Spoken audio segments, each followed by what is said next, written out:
khotbah aku hari ini aku bawain tentang jagalah imanmu. Oke, sama-sama katakan jagalah imanmu. Nah, sebelum kita berbicara lebih lanjut gitu ya, kenapa sih kita penting banget untuk kita terus menjaga iman kita dalam setiap saat, setiap musim dalam kehidupan kita. Nah, kita sama-sama mau belajar dulu, apa sih sering dengar banget ya, kayak orang Kristen tuh ngomong bahwa kayak, lu harus hidup tuh jadi orang tuh yang beriman, kayak gitu. Nah, apa sih sebenarnya yang dimaksud dengan iman itu? Nah, iman dalam KBBI gitu ya, atau artiannya, semua orang tahu iman itu artinya adalah keyakinan atau kepercayaan sama Tuhan, sama Allah kayak gitu. Semua orang punya imannya masing-masing, bukan hanya kita yang beragama Kristen. Setiap orang yang beragama di muka bumi ini gitu ya, mereka punya iman, mereka punya keyakinan sama Tuhannya masing-masing, sama Allahnya masing-masing. Nah, setiap kita juga punya iman itu pastikan bahwa kita punya kepercayaan, keyakinan itu sama Tuhan. Nah, kita udah ngerti bahwa 2000 tahun yang lalu gitu ya, Tuhan mati buat setiap kita, Tuhan datang ke dunia ini untuk menebus dosa setiap kita. Untuk kita boleh jadi orang-orang yang selamat.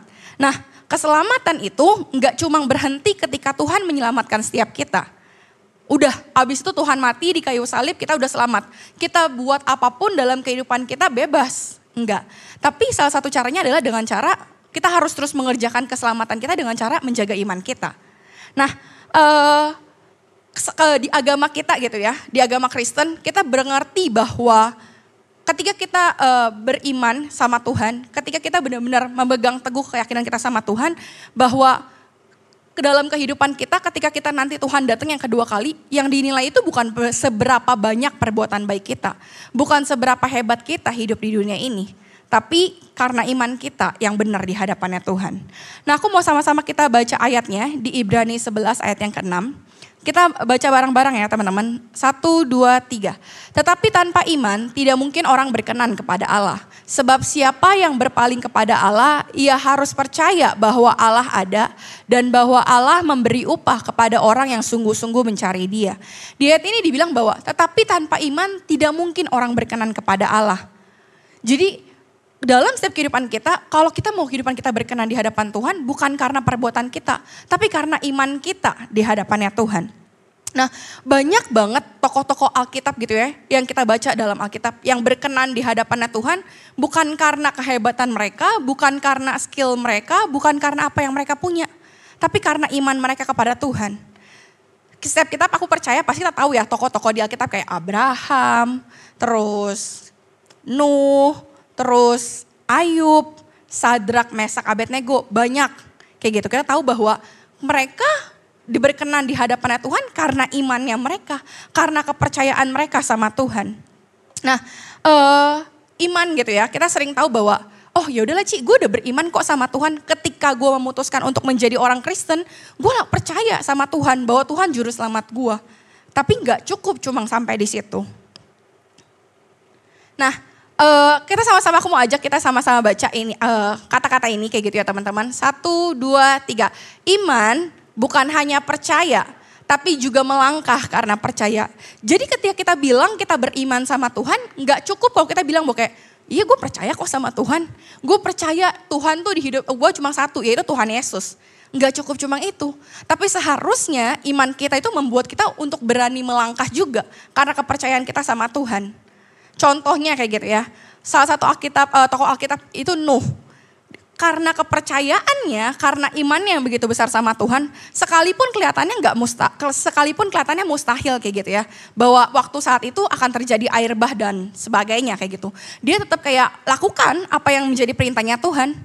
Sekalipun gak masuk di akal. Karena kenapa? Karena dia percaya. Kepercayaannya Nuh terhadap Tuhan membuat Nuh menjadi berani untuk melangkah karena kepercayaannya. Nah, sering kali gitu ya, hari-hari ini kita sedang banyak anak muda yang sedang dilanda khawatir kayak gitu. Nah, apa sih yang menjadi kekhawatiran kita teman-teman hari-hari ini? Apakah itu masa depan kita? Mungkin yang lagi sekolah SMP, mikirin untuk sekolah SMA-nya nanti. Ataupun anak-anak yang SMA, mikirin untuk kuliahnya nanti.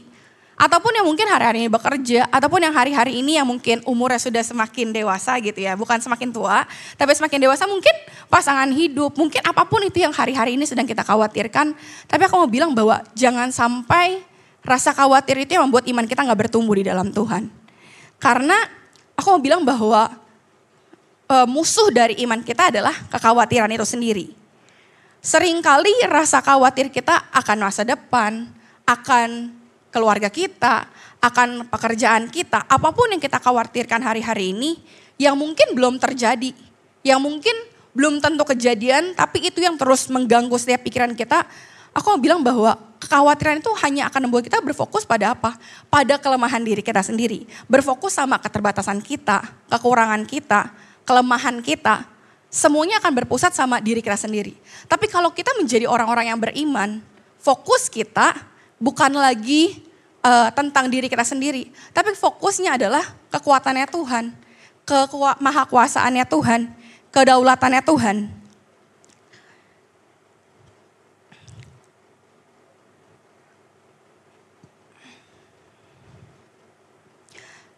Oke, nah teman-teman lihat gitu ya di slide ini adalah gambar ya. Mungkin ini bukan kayak rumah kita gitu, tapi ini melambangkan kayak rumah kayak gitu ya.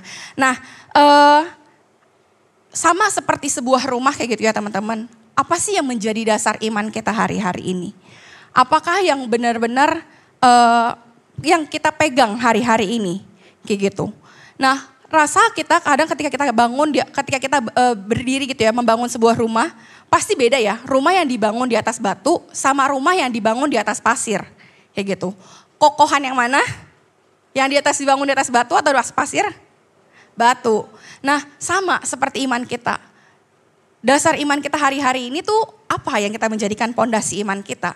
Apakah kekuatan kita? Apakah oh ya udah, yang penting saya cukup ibadah minggu, cukup itu jadi dasar iman saya. Atau perkataannya Tuhan, firman-Nya Tuhan itu yang menjadi pondasi kita. Nah, aku mau kita sama-sama ngerti bahwa ketika kita mempunyai iman kayak gitu ya teman-teman, sama seperti rumah yang dibangun di atas dasar batu kayak gitu ya. Iman kita tuh akan teruji seiring berjalannya waktu. Banyak banget orang Kristen yang mundur karena ketika ada masalah mereka merasa kayak ya udah tinggalin Tuhan. Aku mau bilang bahwa iman kita menunjukkan kesetiaan kita sama Tuhan. Iman kita menunjukkan seberapa kuat iman kita bahwa ketika ada masalah kita tetap stay sama Tuhan. Sama seperti rumah kayak gitu ya. Rumah yang dibangun di atas dasar batu sama rumah yang dibangun di atas pasir.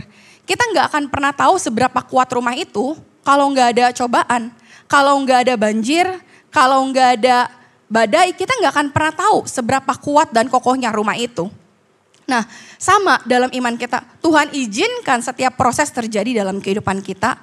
Tuhan izinkan setiap masalah mungkin, Tuhan izinkan setiap proses apapun dalam kehidupan kita, baik dari aspek keluarga, pekerjaan, sekolah, semuanya. Tuhan izinkan semuanya terjadi supaya untuk kita membangun setiap iman kita.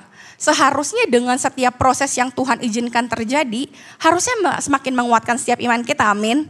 Bukan malah jadi membuat iman kita malah jadi hancur atau malah jadi gak kokoh di hadapannya Tuhan. Nah, ketika kita tahu kayak gitu ya teman-teman bahwa ketika rumah ini, rumah yang bangun yang kokoh kayak gitu. Ada yang pernah bilang bahwa kalau nggak ada tes, nggak bakal ada testimoni kalau nggak pernah ada tes. Sama dalam kehidupan kita, nggak pernah bakal ada kesaksian-kesaksian kayak gitu. Kita sering dengar teman-teman kita kesaksian tentang perubahan hidup mereka, tentang kebaikan Tuhan dalam kehidupan mereka.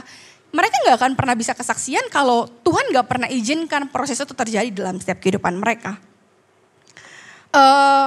Sering kali gitu ya, karena kekhawatiran kita, karena apapun yang terjadi dalam kehidupan kita, seringkali iman kita tuh ketika kita khawatir, akhirnya membuat kita tuh kayak, oh yaudahlah berjalan sendiri. Akhirnya kita jadi gak ngandelin Tuhan lagi.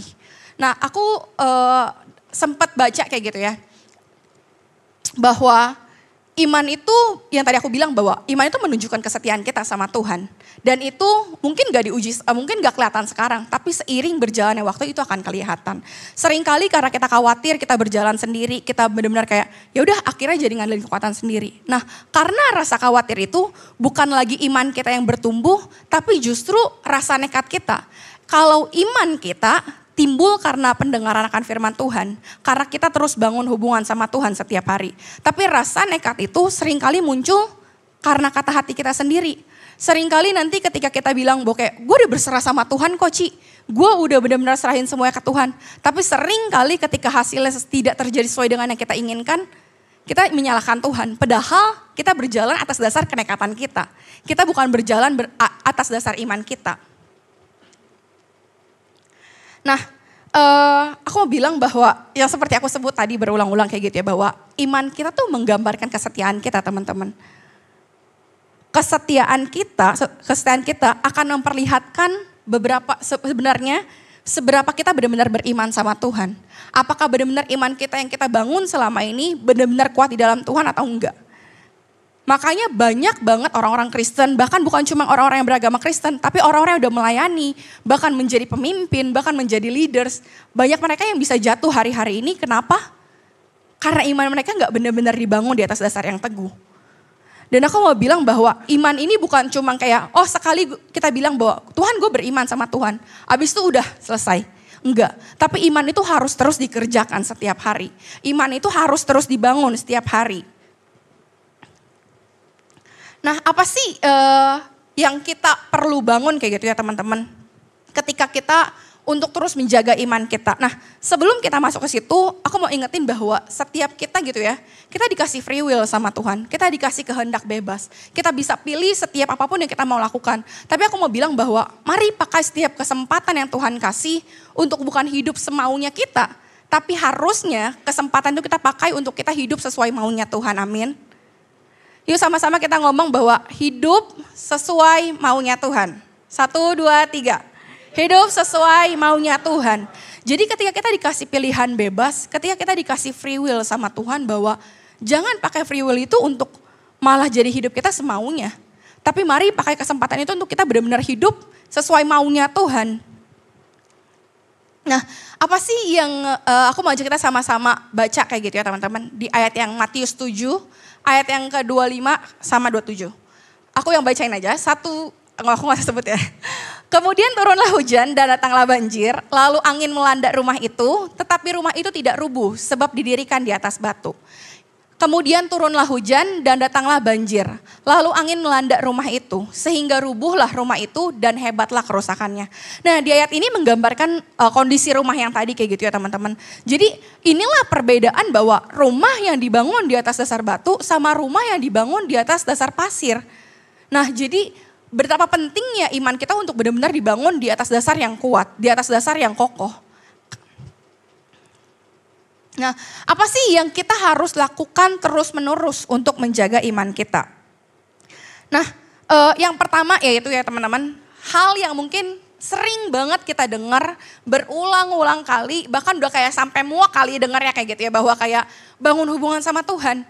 Kenapa terus diomongin pentingnya banget bangun hubungan sama Tuhan, pentingnya banget untuk kita bangun kehidupan kita di dalam Tuhan. Karena memang itu yang menjadi dasar dan pondasi orang Kristen. Bukan hanya ketika kamu menjadi bukan ketika kamu menjadi pelayan, bukan ketika kamu datang ibadah minggu setiap minggu, kamu datang worship night, tapi benar-benar ini yang menjadi pondasi utama dalam setiap kehidupan kita, yaitu bangun hubungan sama Tuhan. Nah, bangun hubungan sama Tuhan gitu ya, masa didefinisikan apa sih setiap kita? Aku percaya udah tahu bahwa yaitu saat teduh setiap hari, baca Alkitab setiap hari. Dan di ayat ini dibilang bahwa Roma 10 ayat 17 dibilang bahwa jadi iman timbul dari apa yang didengar. Apa yang didengar itu berasal dari pemberitaan tentang Kristus. Nah di ayat ini dibilang bahwa jadi iman itu timbul dari pendengaran kita. Apa yang kita dengar itu tentang firman Tuhan. Nah permasalahannya, apa yang hari-hari ini kita dengar? Apa yang hari-hari ini kita baca? Apakah itu firman Tuhan? Atau apakah ada hal-hal yang lain? Nah ketika kita belajar gitu ya teman-teman, bahwa kita mengerti bahwa jangan sampai, aku mau ingetin lagi bahwa jangan sampai kita jadi orang-orang Kristen yang cuma, oh yaudah sekitar agama gue Kristen, KTP gue Kristen, keluarga gue juga Kristen. Cukup itu doang kan? Enggak. Tapi benar-benar harus benar-benar bangun hubungan sama Tuhan yang sampai benar-benar dalam, teman. Bukan hanya menjadi bukan malah menjadi rutinitas ya untuk saat teduh baca Alkitab, tapi benar-benar kita bangun hubungan yang benar-benar dalam sama Tuhan. Kita benar-benar bangun hubungan yang benar-benar sungguh-sungguh sama Tuhan. Belajar juga untuk belajar menghormati hadirat Tuhan. Ketika kita datang ibadah hari Minggu kayak gitu ya, kita datang untuk benar-benar menghadap hadirat Tuhan. Aku sering kali kayak gitu ya, maksudnya kalau kita jadi anak-anak muda yang kayak, kalau ibadah aja kita masih gak bisa serius sama Tuhan. Aku bisa jamin orang itu gak serius dalam hubungannya sama Tuhan setiap hari. Kalau di gereja aja kita masih bisa main handphone. Kalau di gereja aja ketika lagi ibadah kita masih bisa scroll medsos dengan gampangnya. Gimana kehidupan pribadi kita lepas pribadi sama Tuhan setiap harinya. Kalau kita ketika ada orang-orang di sekeliling kita aja kita gak belajar menghargai hadirat Tuhan. Apalagi ketika kita sendiri di rumah. Apakah kita bisa menghargai hadirat Tuhan? Apakah kita bisa belajar untuk menghormati kehadiran Tuhan? Mari benar-benar bangun anak-anak muda yang punya pondasi yang benar-benar kuat dari ketika kita muda. Jangan tunggu kita kayak tua, tunggu nantilah tunggu gue dewasa, tunggu gue ini. Tapi aku mau bilang bahwa setiap dasar iman kita, setiap kekristenan kita, setiap iman kita harus dibangun mulai dari sekarang. Bukan tunggu nanti, bukan tunggu besok, bukan tunggu kamu harus umur berapa, tapi mulai dari sekarang. Belajar menghargai hadirat Tuhan. Belajar menghargai kehadirannya Tuhan dalam setiap kehidupan kita. Baik ketika ibadah, ketika worship night, apalagi ketika kita di rumah kita masing-masing. Karena gak ada mungkin ketua live kamu, teman-teman kamu mungkin bisa ngingetin kamu ketika kamu lagi ibadah, ketika kamu main-main. Tapi aku mau bilang bahwa ketika kamu sendiri, gak ada orang yang berjaga, maksudnya gak ada orang yang memperhatikan kamu. Masa harus ditungguinin kayak harus di video call untuk kamu ketika kamu saat teduh, ketika kamu baca kitab, enggak. Tapi mari benar-benar bangun kesadaran yang kita masing-masing. Karena ini bukan sebuah liturgi, ini bukan sebuah rutinitas, ini bukan sebuah kewajiban. Tapi ini adalah sebuah kebutuhan kita. Ini adalah sebuah kebutuhan kita untuk kehidupan pribadi kita lepas pribadi sama Tuhan. Kebutuhan kita untuk kita terus, mungkin kadang orang berpikir bahwa kayak, gak masalah lah kerohanian gue, hidup gue masih tetap berjalan kok. Tapi aku mau bilang bahwa tanpa sadar ketika kerohanian seseorang runtuh makin lama, hancur makin lama makin lumpuh gitu ya teman-teman. Aku mau bilang kehidupan pribadinya pun akan terdampak. Kehidupan pribadinya pun tanpa dia sadarin akan lama-kelamaan akan semakin turun. Di ayat ini dibilang bahwa iman itu timbul dari pendengaran. Jadi mari hari-hari ini anak-anak muda bahwa mungkin kita punya banyak kesibukan. Mungkin yang kerja, yang kuliah, yang sekolah, semua punya kesibukannya masing-masing. Tapi hari-hari ini mari kita ngerti bahwa iman kita tuh bukan hanya dibangun berdasarkan apa yang kayak kehebatan kita, bukan karena skill kita, tapi karena pengenalan kita akan Tuhan teman-teman. Jadi kenapa pentingnya baca Alkitab, kenapa pentingnya untuk kita saat teduh? Karena hal ini. Karena iman kita dibangun dari berdasarkan apa yang kita dengar. Kalau setiap hari kita cuma scroll medsos, kalau setiap hari kita cuma kerjaannya cuma ya udahlah ngabisin waktu aja, main game, ngelakuin hal-hal yang lain. Tapi aku mau bilang bahwa ya itu lama-kelamaan apa yang kita dengar, apa yang kita baca, lama-kelamaan itu akan menjadi kepercayaannya kita. Itu yang akan menjadi beliefnya kita dalam kehidupan kita. Tapi kalau kita sungguh-sungguh di dalam Tuhan, kalau kita benar-benar baca Alkitab setiap hari, kalau kita bangun hubungan kita di dalam Tuhan bahwa itu yang akan menjadi iman kita. Itu yang akan kita percayai bahwa bukan tentang apa kata dunia tentang hidup kita. Tapi apa yang menjadi katanya Tuhan, apa yang menjadi isi hatinya Tuhan, apa yang menjadi janjinya Tuhan bahwa kehidupan kita adalah generasi anak-anak muda yang diberkati Tuhan, generasi Yeremia, generasi yang menjadi berkat buat banyak orang, ya itu yang akan kita percayai. Kayak gitu. Jadi makanya kenapa begitu pentingnya untuk kita benar-benar baca Alkitab. Kenapa kita pentingnya untuk setiap hari benar-benar bangun saat teduh teman-teman. Nah, tadi aku sering banget kayak gitu ya, bahwa aku mention bahwa iman kita akan, kepercayaan kita kepada Tuhan akan sejauh seberapa kuat iman kita sama Tuhan. Nah, kepercayaan itu dibangun itu nggak langsung instan ya kayak gitu. Misalkan aku baru kenal sama Dita kayak gitu ya, maksudnya aku nggak mungkin tiba-tiba, misalkan aku baru kenal dia sehari kayak gitu ya, aku nggak mungkin tiba-tiba percayain kayak, Dit, gue mau invest dong kayak gini-gini, gue mau coba taruh uang dong di lu kayak gini buat nanti lu bikin untuk berlipat kali ganda gitu ya. Masa ini bukan dengan jin kayak gitu ya teman-teman, tapi dengan dengan saham ataupun dengan hal-hal lainnya. Nah itu kan aku gak mungkin percaya kayak gitu, karena aku baru kenal dia 1 hari kayak gitu. Mungkin kalau aku titipnya uang 1.000 mungkin aku percaya-percaya aja. Tapi untuk hal-hal yang besar dalam kehidupan aku, uang aku misalkan 1 M gitu ya, amin kayak gitu ya. Maksudnya aku percayaan, maksudnya itu nggak mungkin ketika aku baru kenal dia 1 hari, aku akan titipkan uang aku segitu banyak sama dia. Nah sama, ketika hubungan kita sama Tuhan kayak gitu ya, nggak dibangun, maka kepercayaan kita nggak akan bertambah sama Tuhan. Kita istilahnya gini ya, dalam hal kecil aja kita nggak bisa percaya bahwa Tuhan bekerja. Apalagi seluruh kehidupan kita percaya sama Tuhan. Itu akan sangat sulit kayak gitu ya. Maksudnya kita nggak akan segampang percaya itu sama Tuhan kalau kita nggak benar-benar bangun sama hubungan sama Tuhan. Dan yang namanya hubungan sama Tuhan itu tuh nggak cukup dengan kayak, oh dengar firman kok setiap hari Minggu. Aku juga sering dengerin kok podcast rohani, firman-firman rohani gitu. Nggak cukup dibangun dengan itu doang. Tapi benar-benar day by day harus terus dibangun sama Tuhan teman-teman. Nah, yang namanya kepercayaan tadi yang aku bilang bahwa dibangun lewat dari hubungan yang baik. Mari benar-benar ketika kita benar-benar mau percaya sepenuhnya sama Tuhan, mari bangun hubungan kita yang benar-benar sungguh-sungguh di hadapannya Tuhan. Karena iman kita menunjukkan bahwa seberapa dalam hubungan kita sama Tuhan. Ketika iman kita benar-benar teguh sama Tuhan, akan gampang buat kita nurut sama Tuhan. Akan gampang buat kita taat sama apa katanya Tuhan. Segala sesuatu gitu ya teman-teman, yang tadi aku sempat bahas di awal bahwa tentang hari-hari ini mungkin setiap orang banyak penuh dengan kekhawatiran. Hari-hari ini semakin banyak hal yang gak bisa kita prediksi. Semakin banyak hal yang di luar kendali kita. Tapi justru harusnya dengan kita tahu bahwa hari-hari ini segala sesuatu gak bisa diprediksi. Segala sesuatu di luar kendalinya kita. Harusnya kita tahu bahwa kita harus bergantung sama siapa. Seharusnya kita menggantung iman kita, kepercayaan kita hanya sama Tuhan. Bukan sama orang tua kita, bukan sama pemimpin kita, bukan sama leaders kita, bukan sama bos kita, tapi hanya sama Tuhan. Karena kita tahu bahwa, istilah gini ya, aku kayak gitu ya, misalkan aku nih cuma domba kayak gitu ya. Nah ini ada gembalanya di depan. Gembalanya itu udah tahu kayak jalannya harus kemana dan lain-lain. Sedangkan aku tuh sebagai domba, aku gak tahu jalan di depan tuh bakal belok ke kiri, belok ke kanan, ada selokan, atau aku harus lompat, aku harus turun, aku harus bergerak kiri kanan, aku gak tahu. Tapi karena aku percaya sama gembala aku bahwa dia yang tahu jalannya dan aku tahu bahwa segala sesuatu kendalinya di gembala ini, maka aku akan mengikuti gembala ini. Sama dalam kehidupan kita. Kalau kita tahu bahwa dalam segala kehidupan kita, segala sesuatu gak bisa diprediksi, segala sesuatu di luar kendali kita, mari kita menggantungkan kepercayaan kita benar-benar hanya sama Tuhan. Bukan, mungkin kita berpikir bahwa gitu ya, gue masih fine-fine aja kok, kehidupan gue sekolah masih baik, orang tua gue masih bisa kerja, masih bisa kasih gue uang jajan. Gue sekarang juga mungkin gue gak dibantu orang tua, tapi mungkin gue sekarang bisa bekerja, gue bisa punya gaji mungkin lumayan, tapi aku mau bilang bahwa mungkin itu keadaan hari ini. Tapi segala sesuatu yang akan terjadi di depan kita gak pernah tahu teman-teman. Jadi mari benar-benar jangan kita berfokus sama hal-hal yang ada di dunia ini. Tapi fokus sama apa yang menjadi di depan dan itu yang bersifat kekekalan. Nah dan ketika kita belajar gitu ya bangun hubungan sama Tuhan. Kita bangun iman kita bangun kepercayaan kita sama Tuhan. Jangan kebanyakan protes. Seringkali anak muda tuh protes kayak, Tuhan kok gini sih, Tuhan kok ini sih, kok itu sih.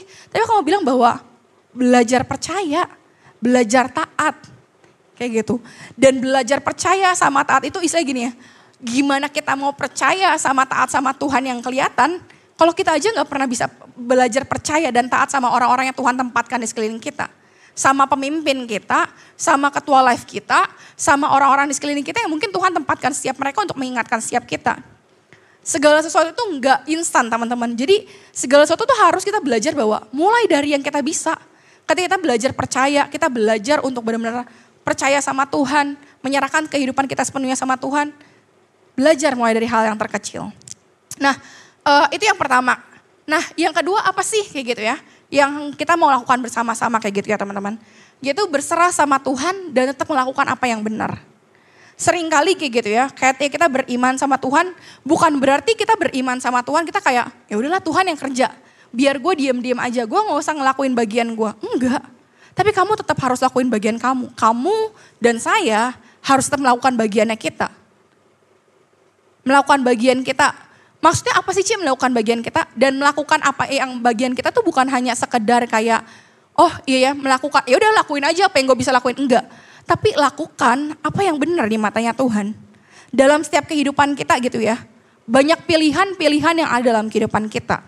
Banyak banget gitu ya. Misalkan ketika kamu udah belajar nih buat ulangan kayak gitu ya. Ketika kamu mungkin udah ujian nih, kamu udah belajar mati-matian. Ketika lagi waktunya ujian, mungkin ada soal-soal yang kamu gak bisa. Mungkin ada hal-hal yang kamu mungkin gak tahu jawabannya apa. Ya udah, kamu udah belajar sepenuhnya kayak gitu ya. Kamu udah belajar mati-matian. Ya udah, kalau kamu gak bisa, ya ada pilihan kan untuk kita nyontek atau kita tetap kayak ya udah, tetap gue kayak kalau gue nggak bisa ya udah, gue tetap coba. Kalau sampai nggak ketemu jawabannya, ya udah, gue lakuin semaksimal gue aja, kayak gitu. Ada pilihan-pilihan dalam kehidupan kita yang bisa kita ambil. Tapi permasalahannya hari ini, pilihan apa yang sering kita ambil teman-teman? Pilihan yang menyenangkan hatinya Tuhan, atau pilihan yang seringkali mungkin mengecewakan hatinya Tuhan? Karena jangan kita bilang bahwa Tuhan gue serahin sama Tuhan, tapi seringkali kita bekerja mendahului Tuhan. Seringkali kita bekerja sesuai dengan kayak kita melakukan menetapkan pilihan kita gak sesuai dengan apa maunya Tuhan. Gak sesuai dengan apa yang menyenangkan hatinya Tuhan. Itu contoh dalam sekolah gitu ya teman-teman. Tapi masih banyak hal lagi di yang lainnya gitu ya. Dalam pekerjaan kita, dalam kehidupan pribadi kita, apapun itu. Mungkin aku gak tahu secara spesifik apa, tapi mari hari-hari ini bahwa setiap kita pasti selalu punya pilihan. Seringkali kita bilang kayak, gue gak punya pilihan lain. Gue harus pilih ini kayak gitu. Jadi kayak, maaf ya Tuhan kayak gitu. Enggak kok, padahal sebenarnya ada pilihan-pilihan yang kamu bisa ambil dan kamu gak mendukakan hatinya Tuhan. Harusnya dengan pilihan kamu, walaupun mungkin sulit bagi kita untuk kita jalanin. Walaupun mungkin gak gampang buat kita jalanin. Tapi aku mau bilang bahwa, ya itu, lakukan bagian kita. Pilih tetap melakukan apa yang benar. Bukan melakukan apa yang kita bisa doang, tapi melakukan apa yang tetap benar sekalipun sulit teman-teman. Dan selalu percaya bahwa ketika kita beriman sama Tuhan, ketika kita percaya sama Tuhan bahwa penyertaan Tuhan akan selalu ada. Sekalipun mungkin kita belum lihat, tapi selalu percaya bahwa penyertaan Tuhan itu akan selalu ada di waktu yang tepat. Di ayat ini dibilang kayak gitu ya teman-teman. Dalam kesemuanya itu, Ayub tidak berbuat dosa dan tidak menuduh Allah berbuat yang kurang patut. Nah di ayat ini dibilang bahwa Ayub tidak berbuat dosa. Dan dia gak menuduh Tuhan karena berbuat yang gak patut. Jadi ketika apapun yang Tuhan izinkan proses terjadi dalam kehidupan kita, jangan seringkali kita menyalahkan Tuhan. Kayak gitu. Gini ya, ketika misalkan kayak gitu ya, aku punya orang tua kayak gitu ya. Ketika aku percaya orang tuaku ini orang tua yang kayak selalu mengusahakan yang terbaik buat aku kayak gitu ya. Ketika mungkin orang tuaku udah berusaha yang terbaik kayak gitu, mungkin hasilnya gak sesuai dengan kemauan aku kayak gitu ya. Tapi aku tahu orang tua aku udah berusaha kayak gitu. Nah ketika mungkin hasilnya gak sesuai, aku pasti akan mengerti bahwa kayak gue gak boleh nyalahin orang tua gue. Karena dia juga udah berbuat yang terbaik. Sama dalam kehidupan kita. Apalagi Tuhan kayak gitu ya. Dia yang menciptakan kita sedemikian rupa. Dia yang udah kasih nafas ke setiap kita. Kita boleh ada sampai hari ini bahwa percaya bahwa setiap rencana Tuhan tuh selalu yang terbaik dalam kehidupan kita. Ketika kita percaya kayak gitu, ketika mungkin ada hal yang gak enak, ketika ada mungkin proses yang membentuk setiap kita, aku mau bilang bahwa kita gak akan menyalahkan Tuhan. Justru harusnya kita belajar untuk bersyukur atas setiap apapun yang Tuhan lakukan dalam kehidupan kita. Walaupun mungkin kedengarannya sulit, walaupun mungkin kedengarannya gak gampang, tapi mari sama-sama kita belajar. Bukan hanya kalian yang belajar, tapi aku, setiap orang di sini kita sama-sama belajar, amin. Nah, di ayat ini juga dibilang bahwa Ayub itu gak berbuat dosa. Makanya kenapa penting banget ketika kita bilang bahwa kita beriman sama Tuhan, kita berserah sama Tuhan, tapi tetap melakukan bagian kita, tetap melakukan apa yang benar. Kita tahu kayak gitu ya teman-teman, bahwa cerita Ayub sekalipun apapun Tuhan izinkan terjadi dalam kehidupannya Ayub, hartanya hilang, keluarga yang meninggalkan dia, apapun mungkin bahkan sampai sekalipun yang gak enak yang merugikan dirinya sendiri, aku mau bilang bahwa dia tetap setia sama Tuhan dan dia tetap percaya sama Tuhan. Mari kita sama-sama belajar bahwa jangan kita menganggap bahwa kayak firman dalam kitab tuh kayak sesuatu yang kayaknya ya udahlah itu kan zaman dulu ya bukan sekarang. Tapi aku mau bilang bahwa Alkitab itu menjadi panduan kehidupan kita. Dan mari benar-benar jangan cuma menganggap bahwa ya udahlah Alkitab sekarang banyak bisa diakses gitu ya dengan banyak segala cara. Bukan hanya Alkitab buku, tapi Alkitab di handphone, di tablet, dimanapun itu bahwa kayak ayo mari hari-hari ini benar-benar sungguh-sungguh teman-teman. Bahwa benar-benar jangan jadi orang Kristen yang cuma sekedar gereja, agama kita orang tahu bahwa Kristen, tapi kita gak punya pengenalan akan Tuhan, kita gak punya iman yang benar-benar sungguh-sungguh kuat di dalam Tuhan.